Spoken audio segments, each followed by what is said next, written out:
92.7. Y ahora estamos con la noticia del mundo, en Irán.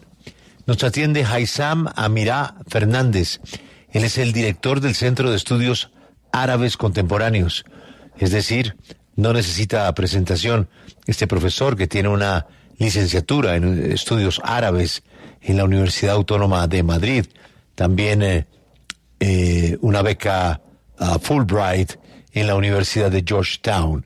También estudió en la Universidad de Bruselas y también estudió en UCLA, que es la Universidad de California. Profesor Haysam Amirá Fernández, buenos días, buena tarde para usted. Hola, ¿qué tal? Muy buenos días para ustedes, ¿cómo están? Esta revuelta y este estallido social en Irán, ¿usted cree que hasta dónde puede llegar?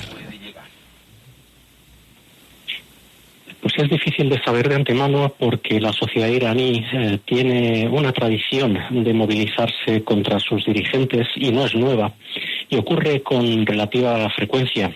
Ya ocurrió en la época del Shah, es decir, el rey de Persia, que acabó esa movilización social con su derrocamiento en el año 1979.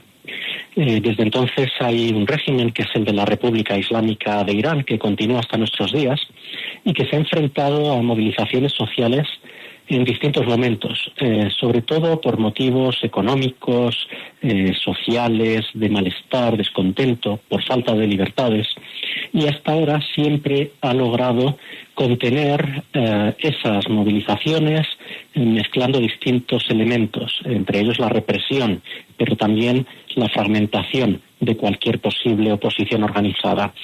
Lo que estamos viendo estos días parece ser, aunque falta mucha información, que está siendo una movilización amplia, extendida por el país, donde se han juntado distintos grupos sociales, socioeconómicos, con críticas y quejas contra el régimen, pero de ahí a sacar la conclusión de que esta movilización vaya a ser la que acabe con un régimen complejo, extendido por el país, que cuenta con apoyos, aunque haya mucha gente que lo deteste, esto todavía es prematuro poder aventurarse a ponerle fecha de caducidad al actual régimen de Irán.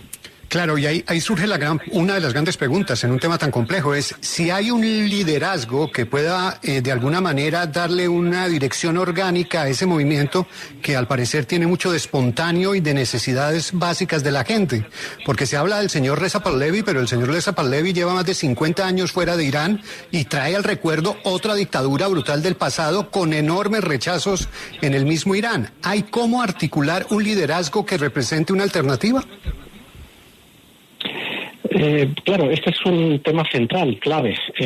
¿Quién puede capitanear una transición o un cambio de régimen para que la sociedad iraní pues sea gobernada por otro sistema político y que no caiga en una desestabilización? Este país es un país importante, grande en superficie, con una población cercana de 80 millones de habitantes.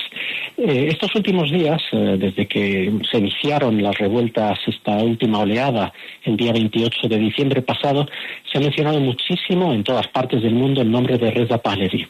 Efectivamente, como bien ha dicho, lleva casi medio siglo fuera de Irán y está asociado a la dinastía que fue expulsada de Irán por una gran movilización en el año 1979, precisamente porque se la asociaba con la brutalidad, la represión y la corrupción a gran escala. No parece que Reza Pahlavi cuente con grandes apoyos dentro de Irán, que sea capaz de aglutinar a una sociedad muy compleja, donde hay distintas fracturas étnicas, regionales, socioeconómicas.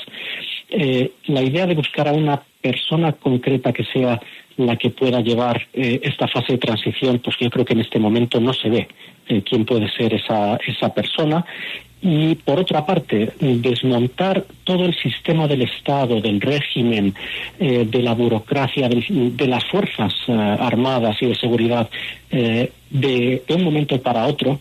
Ya lo vimos lo que ocurrió cuando se llevó a la práctica esa idea de desmontar el Estado en Irak, el país vecino, en 2003, tras la ocupación liderada por Estados Unidos. Fue un colapso, fue un caos, fue el auge de grupos armados, enfrentamiento civil, sangre, refugiados, muchos de ellos acabaron en países vecinos o también en Europa. En el caso de Irán, si hay un colapso del Estado, del sistema, del régimen, sin algo que le reemplace, que cuente con un mínimo de aceptación por parte de la sociedad, de los distintos grupos de interés, si eso ocurriese en Irán, me temo que puede desestabilizar todo el conjunto de su vecindario, del Golfo Pérsico, de Oriente Medio, de otros países, incluso de Asia Central. Y esto yo creo que no es bueno ni para la región ni para el conjunto del sistema internacional. Sí, mire, hay distintos análisis que hablan de que, como usted dice, las manifestaciones en Irán pues son común, pero el factor Trump puede marcar una diferencia esta vez. ¿Usted lo ve así?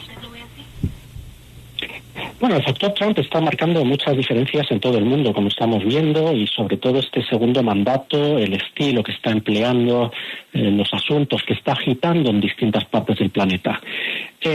Aquí ahora mismo falta información para saber lo que está ocurriendo dentro de Irán, tanto por el corte de las comunicaciones, de Internet, como también por la complejidad de lo que allí sucede, y porque en momentos así pues hay mucha propaganda por parte de todos. El factor Trump puede que a algunos iraníes les anime y les incentive para oponerse al régimen e intentar derrocarlo. Sin embargo, yo creo que, conociendo Irán y habiendo estado allí, tratando con iraníes mucho tiempo, es una sociedad muy nacionalista, muy orgullosa de su historia, del imperio persa, de la lengua, de su posición en Oriente Medio y en el mundo.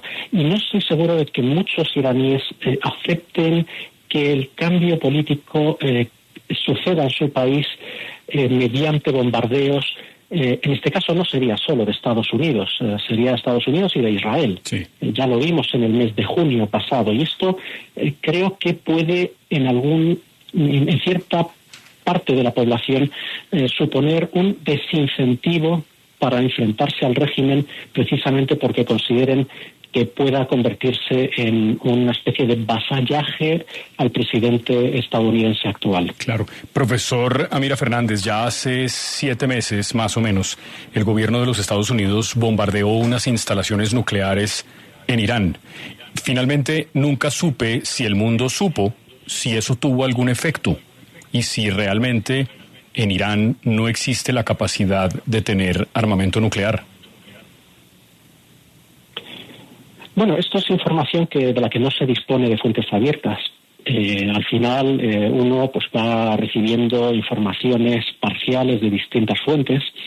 Lo que ocurrió en el mes de junio fue una especie de un punto final con un final, digamos, un cierre en falso, por llamarlo de alguna manera. Y el cierre en falso de esa guerra abierta entre Israel e Irán lo puso en práctica el presidente Donald Trump con el estilo que a él pues ha demostrado que le gusta, con una acción espectacular que puede presentar como una muestra del poderío militar estadounidense.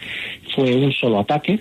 Nos dijeron desde la administración Trump que fue un ataque devastador contra las instalaciones subterráneas del programa nuclear iraní, pero claro, de ahí a que esto lo haya eliminado a este programa o lo haya retrasado, pues no lo sabemos muy bien.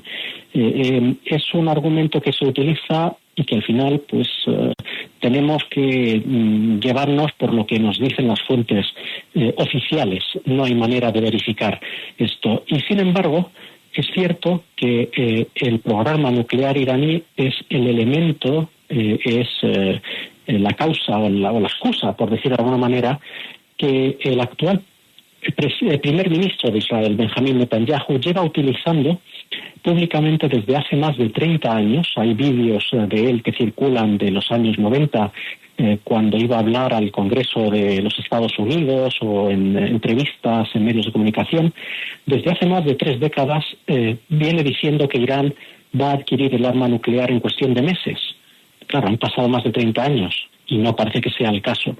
Netanyahu tiene un objetivo clarísimo que no para de repetirlo desde hace mucho tiempo, que es arrastrar a que Estados Unidos bombardee Irán para provocar una caída del régimen o tal vez el colapso del Estado. Hasta ahora, los sucesivos presidentes de Estados Unidos no han cumplido con este deseo de Benjamín Netanyahu de un bombardeo masivo que destruya el régimen iraní o provoque el colapso del Estado. La pregunta es si lo va a conseguir el primer ministro israelí con el actual presidente de Estados Unidos. Hay que recordar una cosa, una idea muy breve. Cuando el presidente Donald Trump estuvo en la campaña electoral presidenciales, parte de su mensaje era no arrastrar a Estados Unidos a guerras en el exterior costosas y que no servían para promover su idea de América primero, Estados Unidos primero.